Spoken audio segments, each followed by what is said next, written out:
Hi everyone, Mixelys here. How are you doing today? The previous week was certainly the day for Pokemon fan. I wish I could have made a video during that time celebrating it, but I was too excited and with my friends, so I decided to do it later instead. I have decided to express my happiness at seeing my mascot, which inspires me and so many others, finally achieving a major advancement, which is Mega Evolution. Greninja's lack of recognition and downplaying, especially in Scarlet and Violet, caused me to feel sad and disappointed. We indeed had a Terra Raid battle against it as a poison type, just like the other Kalos starters.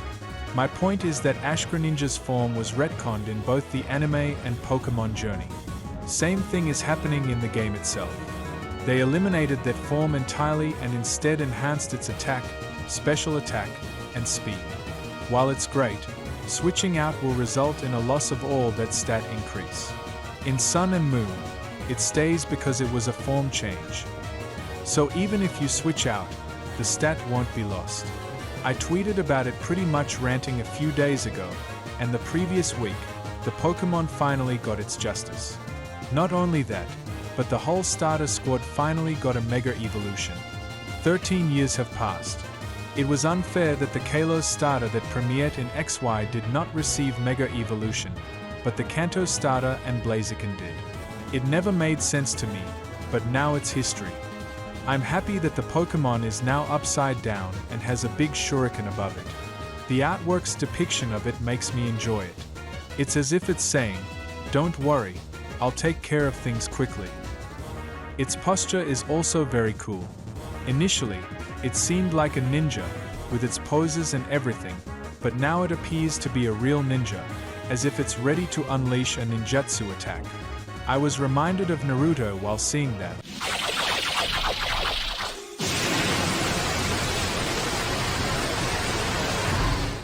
But it was expected from Greninja. Greninja displayed that pose in Sun and Moon both when winning a fight against a totem and when I'm preparing to use a move as a special animation. We've always had goofy Mega Evolutions like Dragonite and Victreebel, as well as cool ones like Holucha, but still acting goofy. This time we only got cool Mega Evolution and acting cool too. I like its new color scheme. It reminds me of its shiny appearance, but it really resembles a ninja with those color themes.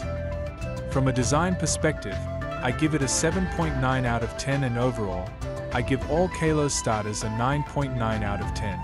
Although it's not perfect, I understand why it was done that way and it makes perfect sense as explained earlier. I just wish it had something very significant. We got it with the fact that it is upside down and also has a big shuriken, but I wish it was a little buffer so it could increase tons of defenses at the very least. Substitute is a ninja move that Greninja has, but it's not useful if it doesn't have sufficient defense stats. I'm also okay with its type not changing. Well, what about their comparison? What about Ash Greninja design and Mega Greninja design?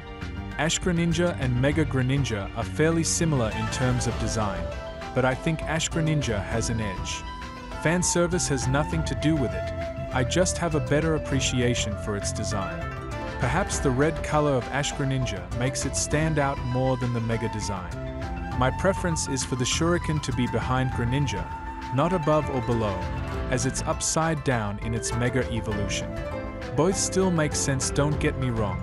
I just prefer it to be behind. I'm only discussing its design, but what about its information and its capabilities? I would certainly give an edge to Mega Greninja, and let me explain why. Let's begin by discussing its information. It uses its incredible reflexes to launch attacks at opponents while they are distracted by the sight of it clinging to a gigantic water shuriken. This is clearly aura farming here. But also what? Incredible reflexes? This is honestly crazy. I think you don't understand how crazy this is, but before explaining why, let's continue. This ninja Pokemon forgoes stealth to make full use of its sharpened reflexes. Unleashing the energy of Mega Evolution has dramatically improved Mega Greninja's reflexes. It intentionally reveals itself to push opponents into attacking. Then, It detects their incoming attacks and moves so swiftly that it's able to strike first. Normally, Greninja would appear in a flash and disappear like a ninja. Now that it has Mega evolved, it no longer bothers to hide itself, demonstrating to opponents its confidence that it will win.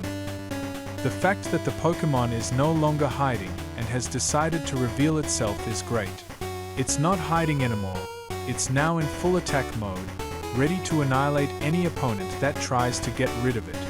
Let's discuss its reflexes now. Do you know what this reminds me of? Goku is focused only on Jiren now, or rather on the battle itself. He is throwing his whole body and soul into the fleeting moment of each strike, allowing the flames of his power to rage freely, unrestrained by the walls of thought.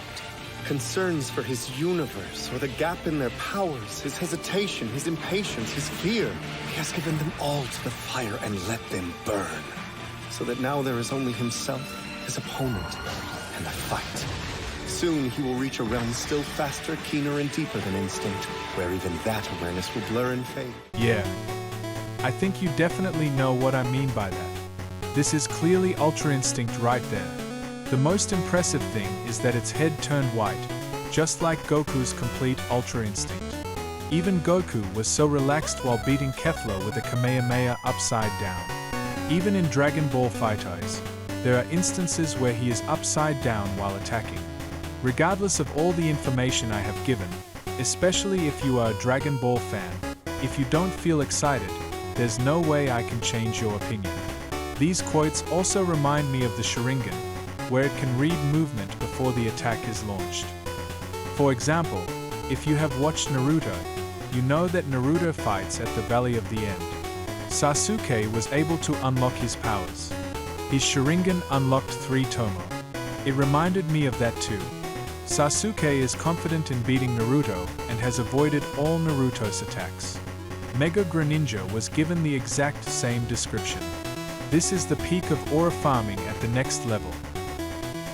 Let's continue with the following information we have received. It clings upside down to a giant floating water shuriken that was created from a gel-like membrane secreted from its body. Opponents caught off guard by its surprising appearance are then wrapped up in its long tongue and prevented from attacking. It charges toward immobilized opponents to attack from its gigantic and rapidly spinning shuriken. While reading the information, I immediately think of Naruto and its wind style, Rasen Shuriken. The act of wrapping up its opponent and lashing their attack is both brutal and disrespectful, and you know what? I like that. The Pokémon cannot escape due to the rapid launch of the move. Its chief kiss. To sum up, I am very pleased that the Kalos and particularly Greninja received something. They totally deserve it. Chestnut and Delphox are particularly noteworthy for their top-notch design. Their design caught me off guard. Chestnut now wears a cape and crown, similar to a king and a white knight. It has become more cumbersome than it was before. Delphox controls 2 branches that float by its side. It's just like they embraced their witchness now. The funny thing is that I recently watched Harry Potter, especially stories with Voldemort. It's clearly Hermione Granger 2.0 now. Nonetheless, their designs are well done. As rated on Twitter, I gave each of them a 9.9 out of 10. I think that's it for my mascot. I'm content with what we obtained. Oh, I forgot one thing. I'm not fully happy, but we are definitely making progress with their Mega Evolution. I explain why. I'm pretty disappointed because their Mega Stone isn't possible to obtain in-game. I wish it was the case. I will not talk much about their information, but I would have preferred to have them in the game. Unfortunately, to obtain them, you need to participate in online ranked battles. That means you have to pay extra to get them. Not only Ash Greninja was completely free to acquire in Sun and Moon, but I remember that to obtain the Mega Stone of the Kanto starter, it required defeating Red as Battle Legend. The task is indeed challenging, but it was still free to get. Although some of them require online access, if I remember correctly. Like I don't know, I wish that the reward for getting them would be defeating someone important like Calum or Serena or even the squad from XY, but it seems like it's not the case. Now I'm pretty scared that they won't appear in the end. I would say, however, that Greninja got another justice here for being the first one to get, and it will be available as soon as the game is out. Despite the fact that it should have been the last Pokemon based on the starter order. However, I think it's reasonable since it was the Pokemon of 2020. Despite that, I am concerned that Greninja may be disliked as being the first one to be selected due to the fact that not all people like Greninja and prefer the other Kalos starter. I think if it were me, I would have preferred all three to be available at the same time, but also being free to get. Because of this, they may hate the Pokemon even more. The thought of Greninja becoming the next Charizard fills me with fear. That's the only thing I'm worried about. I think that's it with what I think mostly on Greninja. I didn't talk much about the new Mega Evolution we got because my primary focus was on discussing my opinion of Mega Greninja. But I will talk about them shortly. I'm really excited about Mega Raichu X and Y. Their designs are great. Their letter complements their fitting shape. Well, I don't even know if I said it right, but I'm sure you get what I mean. Mega Raichu X is my favorite, but Mega Raichu Y is also fantastic because it evokes Pikachu more. It's like seeing Pikachu Mega Evolution here. I'm particularly excited about what's in store in this DLC. The fact that they shared the DLC with us despite the game not being out yet is quite amusing. It's possible that it's because they are preparing another game for next year. That must be what I'm guessing. In this DLC, I pretty much expect some new Mega Evolutions like Flygon, but also to travel to the Kalos region, not just Lumio City, but some parts of Kalos. I am not expecting the entire Kalos, but only a portion of them. In any case, the video was mostly about my mascot, Greninja, and I feel that it was necessary to make this video to celebrate it.